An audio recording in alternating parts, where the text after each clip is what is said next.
오늘이 무슨 주일이죠? 어버이 주일입니다. 그 어느 때보다도 부모님의 은혜를 또 생각하고 감사하는 또 주일이기도 합니다.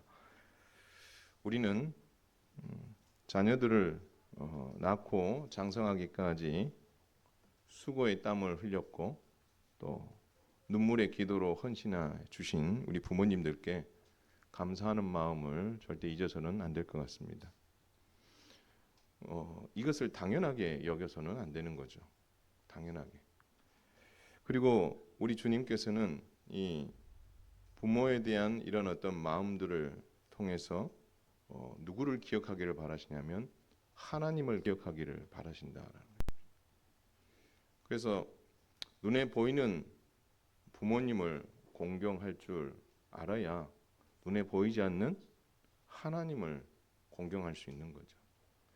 그래서 이 어버이 주일을 맞이하여서 정말 부모님의 은혜와 더불어 그보다 더 크신 하나님의 은혜와 사랑을 충분히 헤아림으로 말미암아 부모님의 은혜를 뛰어넘은 하나님의 은혜로 충만한 오늘 하루가 될 수 있기를 주님의 이름으로 축원을 드립니다. 그런 점에서 성경은 부모님과 이 자녀와의 관계를 아주 지속적으로 교육하고 있습니다. 구약 성경에 많이 기록되어 있을 뿐만 아니라 특히 잠언과 같은 내용 안에 들어가 보면 그런 이야기가 정말 많습니다. 자, 그런데 오늘 말씀을 통해서 우리는 자녀로서 부모님을 오해하지 않고 부모님의 마음을 더 잘 이해함으로 그리고 그분들의 역할을 잘 이해함으로 하나님의 마음을 헤아리고 하나님께서 우리에게 어떠한 분인가를 충분히 헤아려서 여러분 개인이 행복하고 여러분 가정이 행복하며 우리 현흥교회가 행복해지는 놀라운 은혜가 있게 되기를 주님의 이름으로 축원을 드립니다. 그래서 오늘 주제는요. 부모는 자녀들의 배경이 되어 하나님의 마음을 알도록 도와줘야 된다라는 제목으로 한번 말씀을 나눠보도록 하겠습니다. 여러분 오늘 우리가 읽었던 누가복음 15장에는 예수님께서 세 개의 비유를 담아 두셨고 오늘 본문은 그 세 번째 내용입니다. 누구를 대상으로 이야기했냐면 15장 1절 2절에 보니까 세리들과 죄인들 그리고 또 그 반대편에 이들을 정말 싫어하는 무리가 있었어요. 그들을 오늘 본문에 보니까 바리새인들과 서기관들이다라고 표현해놨습니다. 한마디로 말하면 유대 지도자들이죠. 그러니까 이 비유는 유대 지도자들과 그리고 그들이 정말 싫어하는 세리들과 죄인들을 향해서 하시는 말씀이시다라는 겁니다. 첫 번째, 두 번째 메시지는 비슷한 메시지입니다.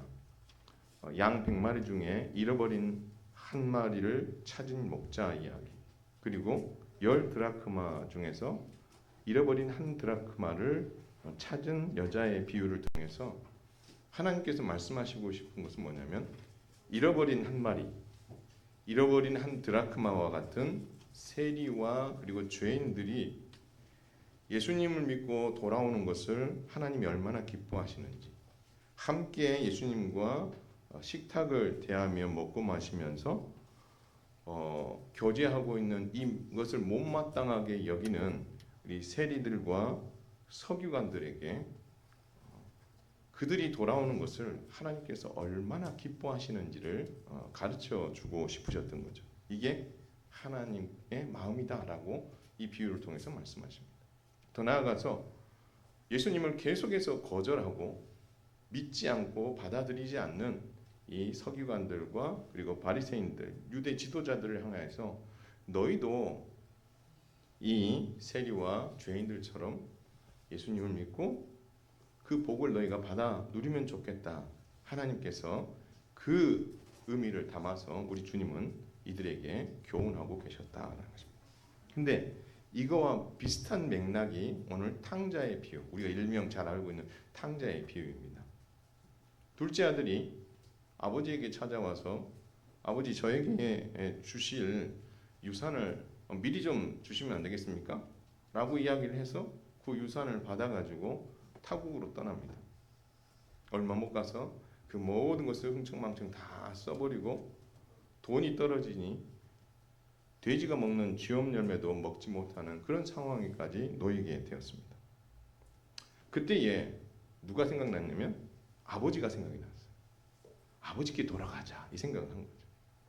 그래서 아버지께 돌아오게 됐고 아버지는 맨발로 달려나가서 이 아들을 끌어안고 입을 맞추며 잔치를 베풀 뿐만 아니라 이 아들의 지위를 다시 아들의 지위로 회복시켜주는 그런 결정을 하게 됩니다. 한편 아버지 곁에서 오랜 시간 둘째 아들이 떠나 있었던 그 빈 시간 동안 아버지 옆을 늘 지켰던 이 장남은 동생을 위해서 잔치를 베푸는 것이 너무나 못마땅했습니다. 그래서 아버지가 베푸는 그 잔치 자리에 들어가는 걸 거절했어요. 그리고 계속해서 오해합니다. 결국 이 비유를 통해서 예수님께서 하시고 싶은 이야기가 뭐냐면, 야, 둘째 아들과 같은 이 세리와 이 죄인들이 회개하고 돌아오는 것을 하나님이 얼마나 기뻐하시는지 아니? 이게 하나님의 마음이야. 이 이야기를 하는 거지. 그리고 이게 아버지의 마음이고, 두 번째는요, 장남에게 하는 말이에요. 야, 정말 죄인과 그리고 세리들이 예수님을 믿고 하나님 앞에 나온 것을 너희는 왜 싫어하니? 왜 거절하고 있니? 유대 지도자들을 향해서 아니야.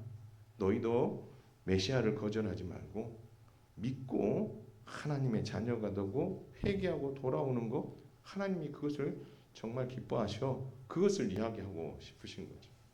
얼마나 죄인들이 돌아오는 것을 하나님이 기뻐하시고 메시아를 거절하는 이 유대인들조차도 하나님께서는 그 메시아를 믿고 하나님의 자녀가 되기를 정말 바라시는 이 마음을 이 세 가지 비유를 통해서 충분히 설명함으로 이 유대인들을 향한 하나님의 특별한 마음, 세리와 죄인들을 향한 하나님의 이 특별한 마음을 예수님께서는 그들에게 교훈하셨던 것입니다.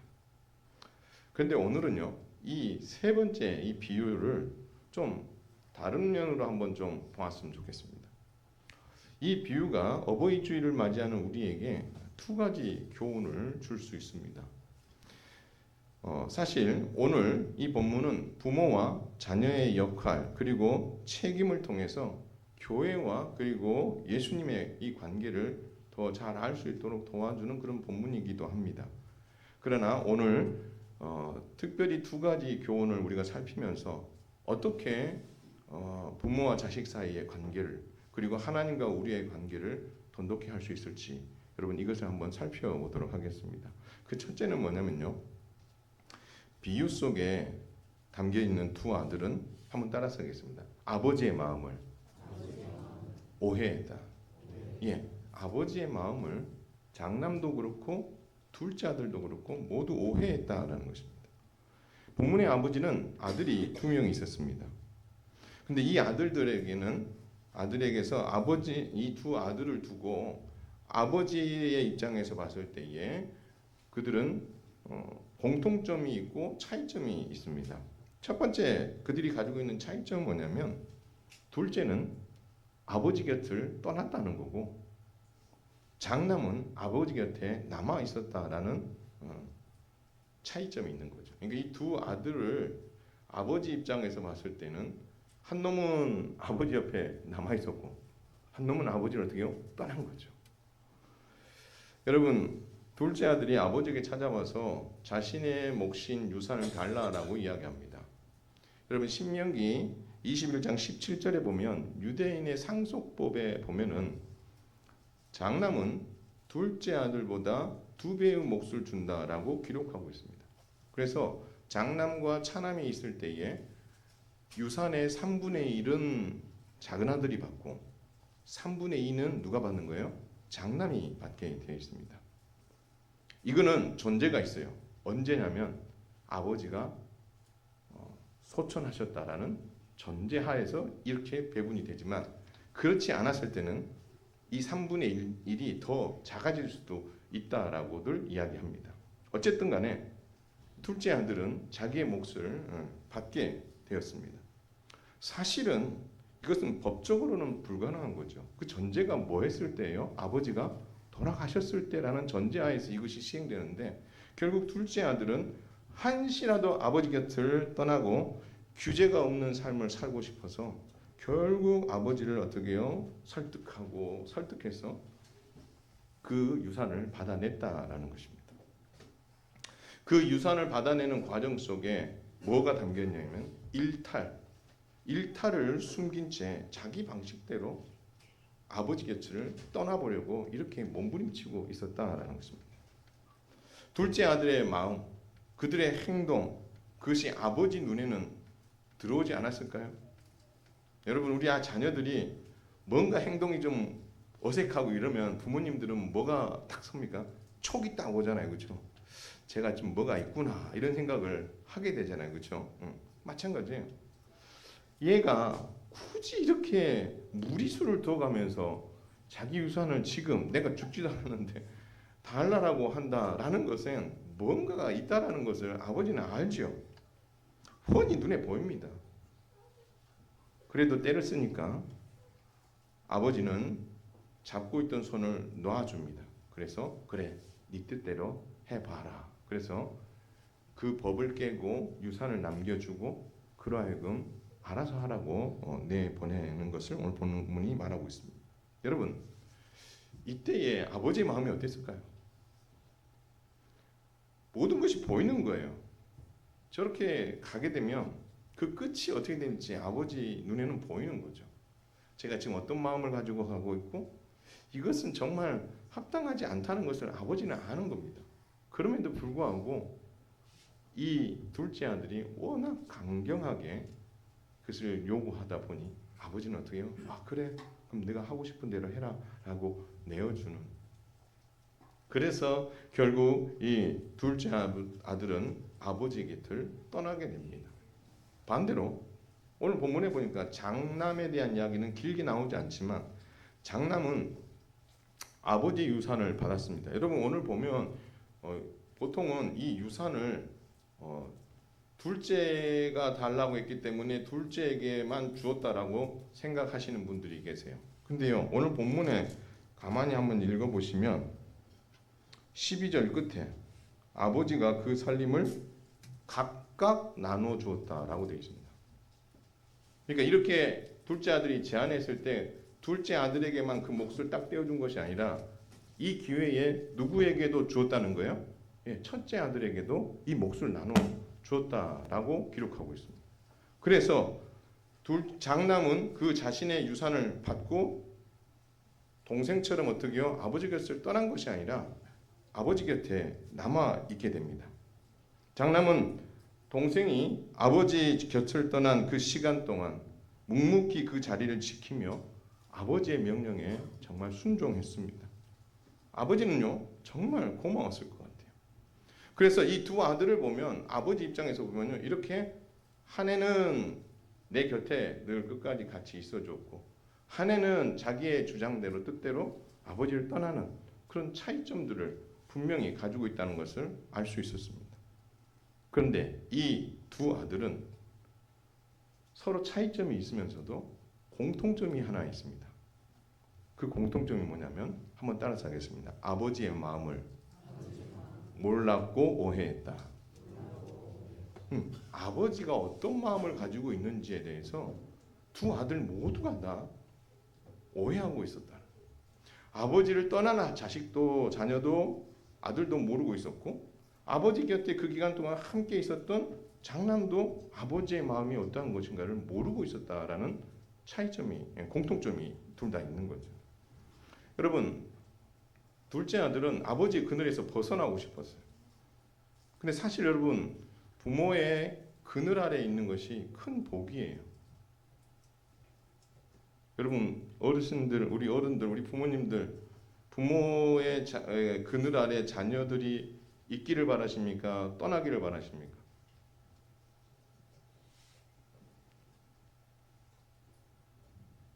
성경이 창세기에도 부모를 떠나라고 했으니 떠나는 게 맞지 않습니까? 그렇게 이야기하죠.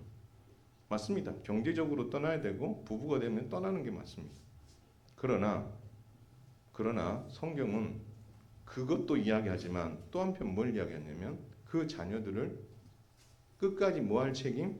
영적인 우산 아래 두고 그들을 어떻게요? 돌아보고 케어해야 될 책임이 있다라고 말씀하고 있어요. 아버지의 영적인 그늘 아래 있는 것, 이게 큰 복이거든요. 근데 자녀들은 그걸 몰라요. 자녀들은 어떻게 해서든 아버지 그늘에서 벗어나고 싶은 거, 이게 뭐 사명인 것처럼 생각하고 살아가는 친구들이 있는 거죠. 좋습니다. 독립적이고 좋죠. 그러나 경제적인 독립이 전부가 아니고요. 아버지의 그늘에서 벗어나는 것이 자유라고, 그리고 자기 방식대로 사는 것이 행복이라고 생각하는 것, 그건 큰 잘못인 거죠. 여러분, 그 대가를 누가 치렀어요? 작은 아들이 얼마 못 가지 않아서 그 대가를 톡톡히 지불하잖아요. 그렇죠? 우리 부모들이 좀 그랬으면 좋겠어요. 내 아이들이 어느 정도 장성을 하게 되면 부모의 곁을 떠나는 건 맞습니다. 그렇죠? 이 아이가 대학을 졸업을 하고 일정한 취업을 하게 되면 이제 경제적으로 떠나야 되는 건 맞습니다. 그리고 어느 정도 그 아이가 믿음 안에 서서 스스로 믿음이 자라도록 어떻게요? 그 아이를 내 가정에서 어떻게요? 떠나 보내는 것도 필요합니다. 그러나 여러분들이 꼭 기억해야 되는 것은 자녀들은 내가 내 부모의 영향 안에서 벗어났기 때문에 내 방식대로 한다. 이것이 성경적이지 않다라는 것입니다. 자꾸 떠나는 이야기 쪽에 많이 포커스를 맞추고 있는데요. 그렇게 되면 성경의 가르침, 성경에서 자녀들을 향하여 가르치는 그 교훈들은 다 큰 자식 떠나는데 이 말씀은 그 아이들에게 절대 적용될 필요가 없는 거죠. 그러나 성경은 분명히 우리 자녀들에게 어떻게 하라라고 교훈하고 있다면 그들이 경제적으로든 어떤 영향 안에서 독립하는 것들을 허용하는 것은 맞지만 정말 깨어있는 부모라면 그 아이가 나의 영적인 그늘 안에 있도록 어떻게 해요? 돌보는 그 책임을 감당하는 것이 부모의 몫이다라는 것입니다. 그래서 그것을 감당하지 않음으로 인해서 결국 둘째 아들이 크게 그 대가를 치르게 됩니다. 여러분, 둘째 아들이 가졌던 또 하나의 오해는 뭐냐면 역시 아버지 마음을 모른 거죠. 여러분, 살아계신 아버지에게 유산을 달라 이 말은 아버지 빨리 죽으세요 하는 말과 똑같은 말이에요. 그런 모진 말을 하고 아버지를 떠났단 말이에요. 그런데 완전히 바닥 생활을 하고 나니까 누가 떠올라요? 아버지가 떠오르는 거예요. 그러면서 그가 무슨 생각을 했을까요? 무슨 생각을 했죠? 내가 아버지께 돌아가면 아빠, 내 아버지 뭐 비록 잘못했지만 내 아들 대우해 주세요. 이렇게 뻔뻔스럽게 생각하지는 않았어요. 둘째가 뭐라고 그랬어요? 내가 아들의 자격을 갖는 것은 합당하지 않다. 그래서 내가 아버지께 품꾼의 한 사람으로 좀 써주십시오라고 이야기하겠다라고 말하고 갑니다. 염치는 있어서 그런 말을 하죠. 그러나 사실은 아버지의 마음을 모르는 거죠. 셋째, 그 장남은 또 어땠습니까? 여러분, 장남은요 아버지께 유산을 받았어요. 근데 그 유산을 어떻게 받고 나서 아버지가 그 장남에게 나중에 했었던 말들을 들여다보면 옆에서 지켜보는 아버지 마음이 정말 답답했던 거죠. 내가 그에게 맡겨준 그 유산을 그는 사용할 줄 모르는 거예요. 그래서 이미 아버지께 받은 유산을 가지고도 장자로서의 특권을 활용하면서 아버지께서 주신 그 소유를 잘 즐길 것을 즐기고 활용할 것을 활용할 수 있는 권한까지도 그에게 주어졌는데 그는 뭐라고 표현했냐면 아버지, 내가 종처럼 살았습니다. 이렇게 표현을 하는 거죠. 근데 아버지는요, 그 유산을 준 이유가 그런 목적으로 준 게 아닌데 아들은 어떻게 해요? 그렇게 이해를 하고 있더라라는 것입니다. 그러니 돌아온 동생에게 잔치를 베푸는 그 모습이 달갑게 보였겠어요? 그러니 동생을 받아들이는 것을 거부하고 아버지가 그 잔치를 베푸는 것에 내가 참석하지 않겠다고 이야기했던 것들은 어떻게 보면 장남도 아버지에 대한 오해가 있었기 때문에 이런 어떤 어처구니 없는 그런 행동들을 했다라고 볼 수 있다라는 것입니다. 마찬가지입니다. 우리 예수님께서 둘째 아들처럼 세리와 죄인들이 아버지를 떠나는 모습을 보았을 때에 우리 예수님의 마음이 어떻겠습니까? 하나님의 마음을 모르고 세리와 죄인들이 정말 아버지 하나님을 떠나 있을 때의 그 마음을 바라보시는 주님의 마음, 그리고 메시아이신 예수님께서 이 땅에 그들을 구원하기로 오셨는데 정말 유대인들에게는 하나님께서 많은 은혜의 방편들을 주셨어요. 이방인들에게는 주지 않았지만 뭘 주셨어요? 아브라함과 맺은 언약을 주셨고 아브라함과 주신 약속을 주셨고 많은 율법과 그리고 성전과 그리고 많은 절기와 메시아를 알 수 있는 많은 어떤 풍성한 것들을 어떻게 해요? 유대인들에게 다 주었어요. 마치 그 큰아들에게 두 배에 대한 유산을 준 거하고 같은 거죠. 근데 그 큰아들이 그 두 배나 받은 유산을 제대로 활용하지 못한 모습이나 유대인들이 하나님께로 받은 그 놀라운 은혜의 방편들, 이 방편들을 통해서 메시아를 제대로 알지 못했던 거나 똑같은 거죠. 그래서 그들은 결국 메시아로 이 땅에 오신 예수 그리스도를 거절하고 결국에 나중에 십자가에 못 박혀 죽이는 일에 앞장서는 그 일들을 그들이 감당한 모습을 보는 거죠. 여러분 그 모든 것을 아시는 주님이 이 유대인들의 이 예수님을 거절하는 이 모습을 보면서 예수님은 어떤 마음이 들었겠느냐? 예수님을 세리와 바리새인, 세리와 죄인들도 하나님의 마음을 모르고 죄 가운데 있었다. 그리고 반대로 많은 것이 주어졌는데도 불구하고 하나님의 뜻을 알지 못하고 메시아이신 예수 그리스도를 온전히 수용하고 받아들이지 못하는 그 모습을 바라보시는 하나님의 마음이 어떠했겠느냐라는 것입니다. 사랑하는 성도 여러분, 우리의 자녀들이 일정 나이가 되면 우리의 곁을 떠나게 됩니다. 빨리 독립하고 싶어서 안달이 나 있는 친구들도 있을 수 있습니다. 이제 떠나면 나 혼자 뭐든지 다 해보겠다 이런 생각들을 가지는 거죠. 부모님들은 뭔 생각을 해요? 얘야 그게 그리 쉬운 게 아니다 라는 생각을 하는 거죠. 그냥 떠난다는 생각만 하는 거예요. 여러분 부모의 곁을 떠나면 첫 번째 필요한 게 뭐죠? 필요한 게 뭡니까? 어디? 돈이 필요해요. 그 다음에 또 뭐가 필요해요? 이 어디서 살 건데? 그 다음 전세가 없으니까 월세로 살아야 될 거 아니에요. 그렇죠? 그건 또 어떻게 할 건데? 먹는 문제는 또 어떻게 할 건데? 이런 건 전혀 생각 안 하는 거죠. 전혀 생각 안 하고 어떻게 해요? 일단 부모를 떠나면 해방이다. 내 마음대로 내 방식대로 할 수 있다. 이 생각을 하고 있는 거죠. 그러나 여러분 그 자유 뒤에 내가 책임져야 될 것들이 있다라는 것을 알고 그것을 꿈꿔야 되는데 오늘 이 작은 아들은 그것을 충분히 헤아리지 못한 거죠. 아버지 마음은 그게 다 보이는 거예요. 아버지 마음은 그게 다 보이는데 이 둘째 아들은 그거 보지 못하고 오직 프리덤, 부모의 곁을 떠난다는 그 자유 거기에만 매여 있는 이 모습들. 충분히 요즘 젊은이들이 독립적이고 또 스스로가 앞가림을 하려고 많이 애를 쓰는 모습들 정말 좋은 모습들입니다. 그러나 여러분들이 꼭 기억해야 될 것은 그런 독립 가운데에도 오늘 두 아들이 몰랐던 누구의 마음? 아버지의 마음을 여러분들이 헤아리는 것을 정말 잊지 않았으면 좋겠다. 나에게 있어서 부모가 어떤 존재인가?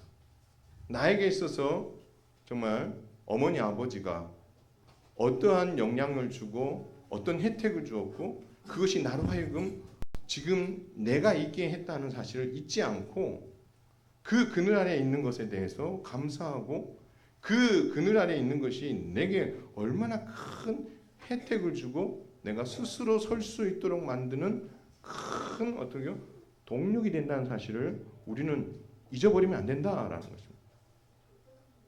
그래서 우리 중고등부 학생들, 청년대학부 학생들도 마찬가지고 나는 언제든지 빨리 부모의 곁을 떠나리라.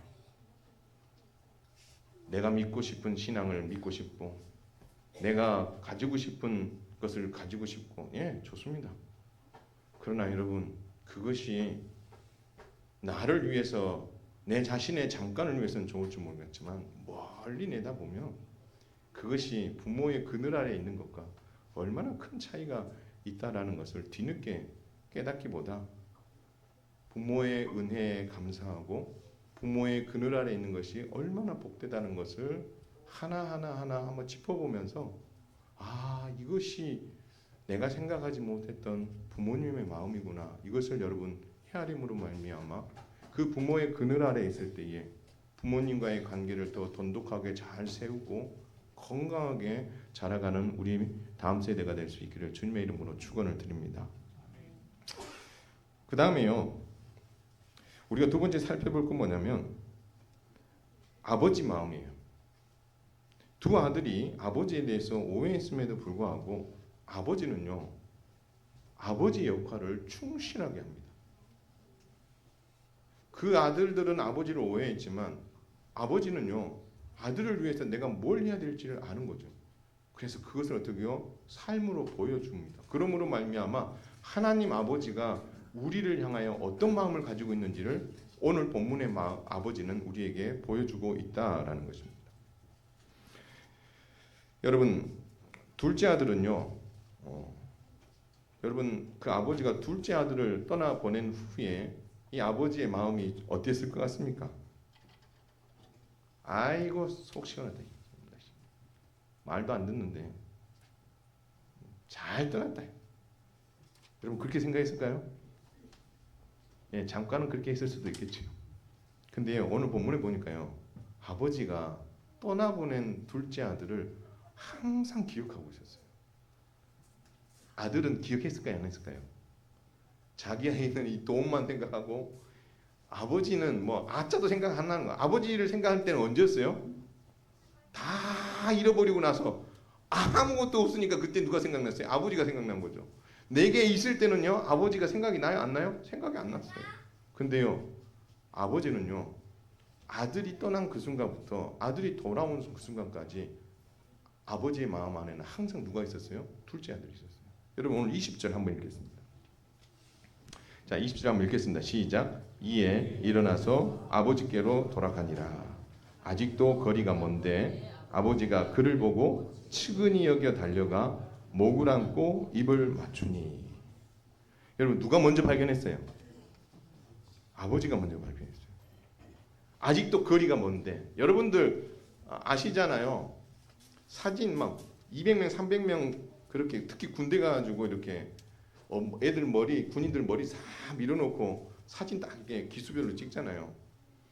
머리가 다 짧아가지고 그놈이 그놈 같은데도 부모 눈에는 누가 보여요? 예, 내 아들이 보이는 거예요.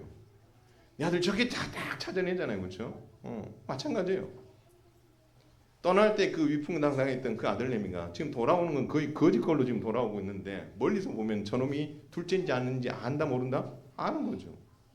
근데 어쩌다 한번 나가가지고 저놈이 오네? 이렇게 나간 게 아니라는 거예요. 오늘 이 단어들을 살펴보면요, 늘 어떻게 동무한테 나가서 그놈이 언제나 올까? 어떻게요?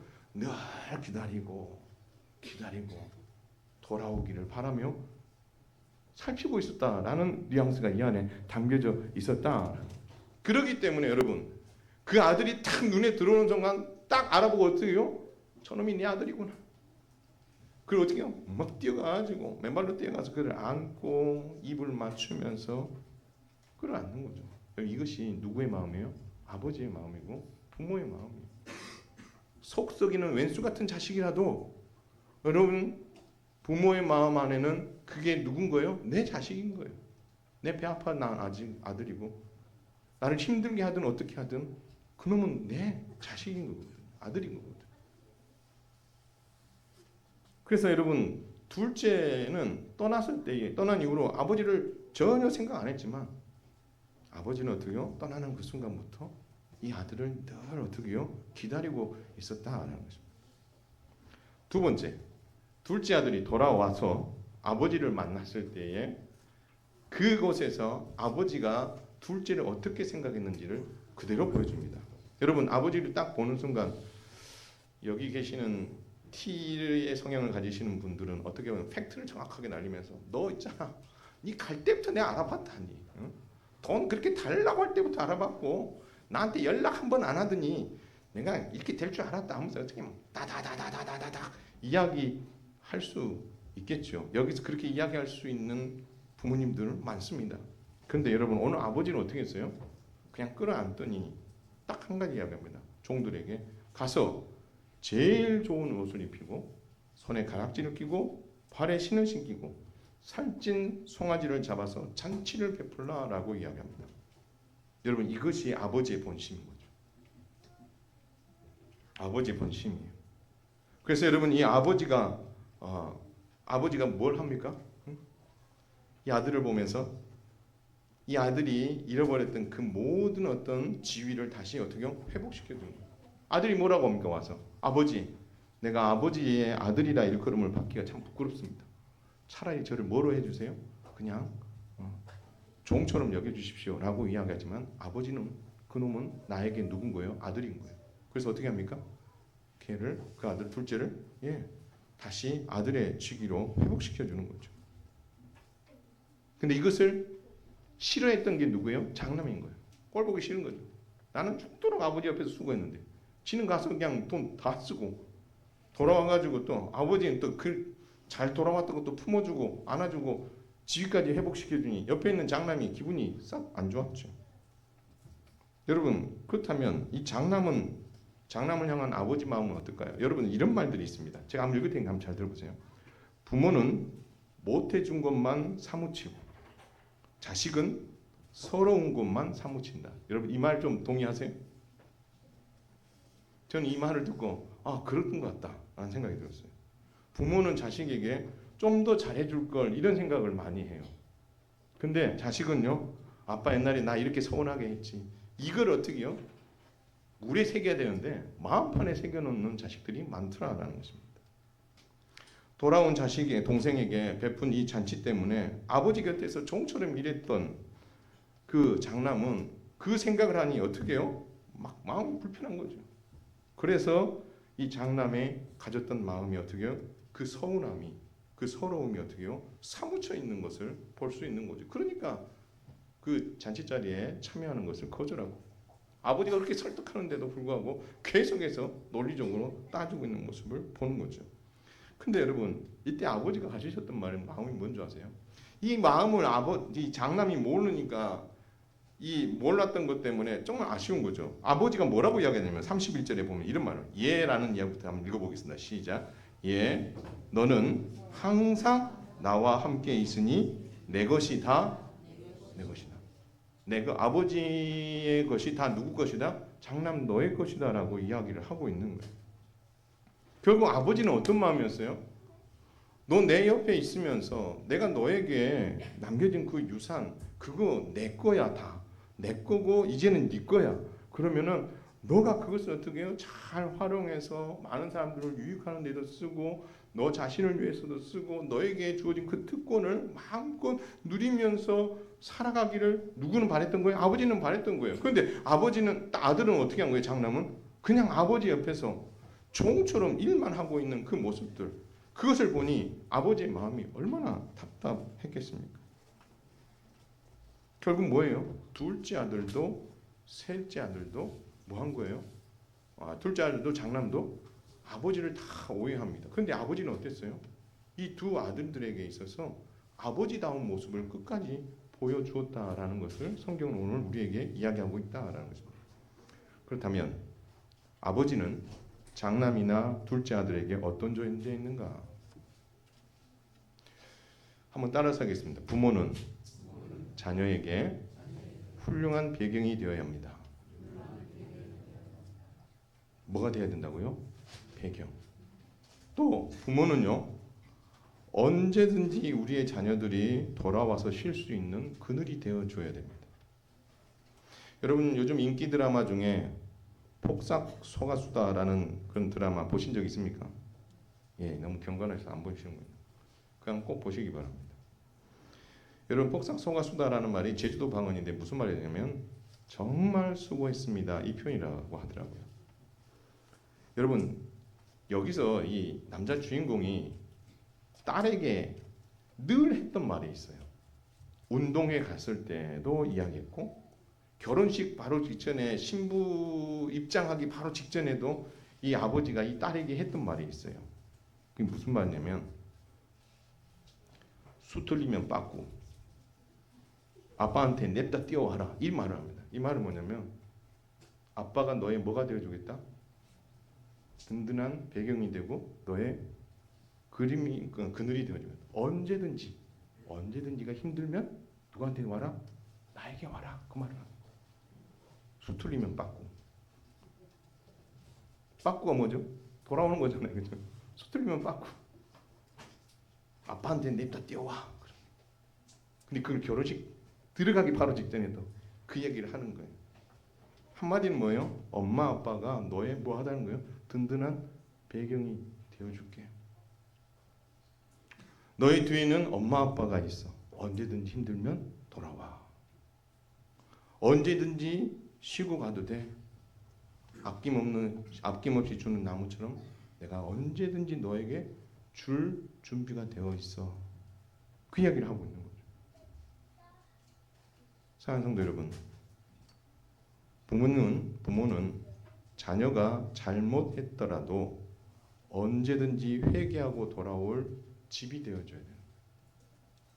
부모가 자녀가 잘못되었을 때에 혹시 잘못을 했다 하더라도 어떻게 합니까? 그럼에도 불구하고 돌아갈 집이 있고 돌아갈 공간이 되어줘야 되는 게 누가 해야 될 일이? 부모가 할 일인 겁니다. 부모는요, 힘들고 어려운 일이 있을 때 언제든지 우리 자녀들이 문을 열고 들어오면서 엄마 밥 줘! 라고 이야기했을 때에 밥을 줄 수 있는 쉼터가 돼야 돼. 힘들고 어려운 일이 있을 때에 엄마 아빠한테 가면 되나? 이런 생각이 아니라 언제든지 가서 엄마 나 이거 힘들어서 엄마 보러 왔어 하고 문 열고 들어오고, 난 너무 힘들어서 아빠 보러 왔어 하고 어떻게요? 찾아올 수 있는 쉼터가 돼야 돼. 또 부모는요, 우리 자녀들이 힘들 때에 언제든지 품에 안겨서 울 수 있는 넓은 품이 돼야 돼.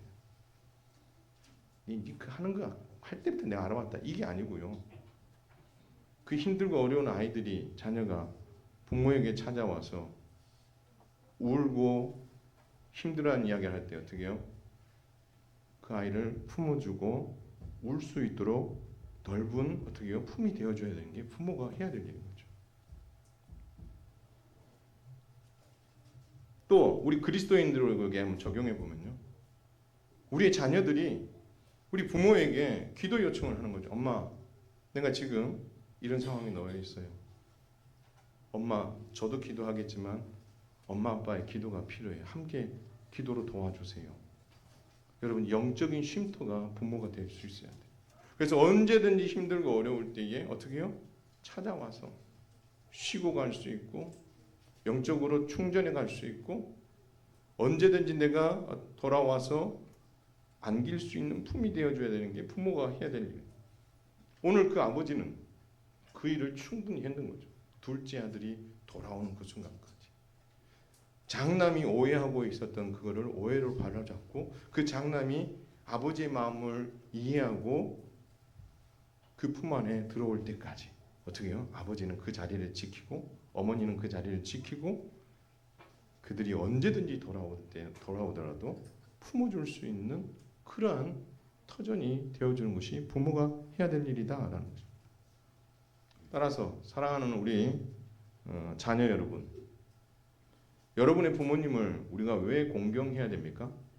여러분을 낳아 주었기 때문이기도 하지만 가장 중요한 것은 여러분의 부모의 그늘은 여러분이 힘들고 어려울 때 돌아갈 집이 될 수 있고, 여러분의 부모는 여러분이 힘들고 어려울 때에 쉼터가 되어줄 수 있고, 여러분이 울고 싶을 때에 누구한테 말도 못하고 울고 싶을 때에 여러분의 부모는 여러분이 항상 울 수 있도록 여러분에게 어깨를 내어줄 수 있는 넓은 품이 되어준다라는 사실. 그리고 여러분들이 어떤 일을 할 때마다 전폭적으로 뒤에서 지원하고 이해하고 배경이 되어주는 것이 여러분의 부모이기 때문에 여러분을 낳아주신 것 때문에도 공경해야 되지만 여러분들에게 부모님은 바로 이러한 존재이기 때문에 여러분은 존경하고 공경해야 된다는 사실을 여러분 꼭 믿을 수 있기를 주님의 이름으로 축원을 드립니다. 지난 연휴 때 저희 일산에 있는 아버님 댁에 다녀왔습니다. 그 전주에 아버지 이제 큰애 둘째도 이제 집에 오게 됐고 이제 온 가족이 이제 다 모이게 돼서 아버님 한번 뵈러 올라가겠습니다. 자주 올라갈 수가 없거든요. 다 5명이 다 올라가는 게 쉽지 않아서. 그런데 그 이야기를 어머님이 들으시고 아버님이 들으시고 너무 좋으셨던 것 같아요. 그래서 전화가 와서 야, 내가 너희들이 온다니까 너무 기분이 좋다. 그러시면서 하시는 말씀. 이번에 오면 내가 한턱 쏜다. 내가 너무 기분이 좋아서 한턱 쏜다. 그래 이야기를 하시더라고요. 아, 그러고 보니까 어머니 아버지가 계시다는 것, 부모님이 계시다는 것이 내가 쉬러 갈 수 있고 우리 가족이 얼굴을 뵈러 갈 수 있고 가서 기도의 제목을 나누고 아버지 어머니 저희 상황이 이렇습니다. 기도해 주시기 바랍니다. 라고 이야기할 수 있는 공간이 있고 그 두 분이 계신다는 사실. 집이 작지만 항상 그곳에 가면 부모님이 있고 그분들이 나의 이야기를 들어주고 나와 함께 기도해 주시는 분들이라는 그런 어떤 넓은 품이 되어주고 나의 쉼터가 되어주고 내가 돌아갈 집이 있다는 것에 대해서 참 감사하는 시간이 되었습니다. 우리 성도들의 가정 안에도 이런 기적이 일어날 수 있기를 주님의 이름으로 축원을 드립니다. 부모님하고 또 시자가 들어가니까 좀 불편한 우리 며느리들도 계시겠지만 이 관계도 어떻게 해요? 주 안에서 하나님 잘 얽힌 것들을 풀어주셔서 제 사랑하는 남편의 부모님인데 정말 함께 더불어 쉼터가 되고 넓은 품이 되어주는 그런 공간처럼 느껴지고 싶습니다. 하나님 이 관계들을 풀어주시옵소서. 정말 이런 것들이 정말 해결되어질 때에 여러분의 가정 공동체가 정말 건강하고 온전한 공동체로 서가게 되는 줄 믿으시기를 바랍니다. 부모님들도 마찬가지예요. 우리의 자녀들이 이렇게 돌아갈 집, 쉼터, 넓은 품이 되고 배경이 되어줄 수 있는 그릇이 여러분이 되어야 되는 거예요. 되겠다라고 생각해서 되는 것이 아니라 그것이 자녀들에게 느껴질 수 있도록 여러분들도 어떻게 해요? 그런 수고를 해주시면 좋겠다라는 거죠. 그래서 자녀들이 언제든지 집에 오는 걸 웰컴, 환영하고 그들이 이야기하는 그 어려움도 언제든지 들어주고 기도해줄게. 아버지로서 다 큰 아들이지만 머리에 손 얹고 기도도 해주고 그러면서 어떻게 해요? 여러분의 가정 안에 정말 부모 자식 간에 영적인 이런 관계들이 잘 설 수 있게 되기를 바라는 거죠. 마찬가지입니다. 교회도 마찬가지예요. 교회도 이런 영적인 질서가 섰으면 좋겠어요. 목사와 장로님들을 중심으로 또 언제든지 우리 현흥교회 오면 내가 위로를 얻을 수 있고 내가 쉼을 얻을 수 있고 내가 속상하고 어려운 일이 있을 때에 우리 현흥교회는 울 수 있는 곳이다. 여러분 그런 어떤 마음이 들도록 우리 교회가 건강하게 서가야 되지 않겠습니까? 그래서 오늘 주님은요 이 탕자의 비유를 통해서 두 아들이 참 아버지에 대해서 몰라도 너무 몰랐지만 아버지는 그 자리에 서서 아버지란 이런 존재야라는 것, 부모는 이런 존재야라는 것을 잘 보여줌으로 말미암아 그들의 오해를 벗어버리고 가족 공동체 안에 온전히 들어오게 만들고 그래서 어떻게 해요? 하나 되게 만드는 일들을 누가 했냐면 부모가 한 거죠. 마찬가지입니다. 우리 하나님의 마음도 이렇다는 거예요. 우리 하나님 말씀하십니다. 두려워하지 말라. 내가 너와 함께함이라. 놀라지 말라. 나는 내 하나님이 됨이니라. 내가 너를 굳세게 하리라. 참으로 너를 도와주리라. 참으로 나의 의로운 오른손으로 너를 붙들어 주겠다. 주님 그렇게 말씀하십니다. 주님 말씀하십니다. 수고하고 무거운 짐진 자들아 다 내게로 오라. 내가 너를 쉬게 하리라. 교회 공동체가 우리 주님이 우리가 쉴 수 있는 무슨 공간이에요? 쉼터가 되고 넓은 품이 되어주겠다. 주님 말씀하고 계신 거죠. 저와 여러분들이 어버이 주일을 맞이해서 부모가 어떤 위치에 있는지를 오늘 살펴보았고, 그 부모의 위치가 우리 자녀들에게 어떤 영향을 주는지, 우리 교회의 직분자들이 교회에 어떤 영향을 주고 또 이 교회가 성도들에게 어떤 영향을 주는지를 우리가 살펴보았다면, 그것을 살펴본 것으로 끝나는 것이 아니라 여러분의 가정 안에서 부모인 여러분들이 자녀들이 언제든지 정말 쉴 수 있는 곳, 돌아올 수 있는 곳, 올 수 있는 넓은 품이 되어주는 그 일들을 하기 위해서 함께 애쓰고, 우리 자녀들은 그런 역할을 해주는 부모님들에게 진심으로 공경하고 감사하는 마음이 넘치고, 그것이 온전해짐으로 말미암아 우리 교회 안에도 이런 일들이 일어나므로 언제든지 돌아올 수 있는 곳이 현음교회가 되고, 언제든지 쉴 수 있는 공간이 현음교회가 되고, 언제든지 힘들고 어려울 때에 하나님의 이름을 부르며 올 수 있는 공간이 우리 현음교회가 될 수 있도록 다 같이 힘쓰는 우리 현음교회 성도들 다 되시기를 주님의 이름으로 축원을 드립니다.